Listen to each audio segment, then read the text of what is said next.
বছরের শেষ দিনে এসে শেষ মুহূর্তে এই দুর্ঘটনাটি আমার সঙ্গেই ঘটলো। এতদিন কতদিন থেকে হাত কাটাকাটি নেই, আর আজকে শেষ সময়ে এসে আমার হাতটা একটু পরিমাণে কেটে গেল।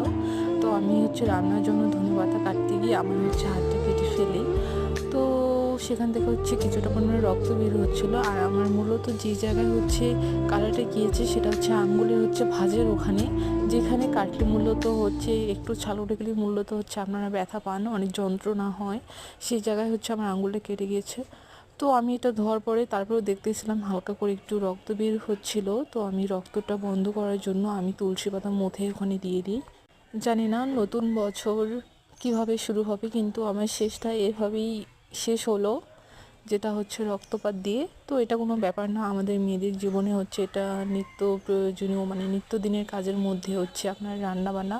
তো রান্নাবান্না করতে গিয়ে অনেক কিছুই দুর্ঘটনার আমরা সম্মুখীন হব। তো আশা করি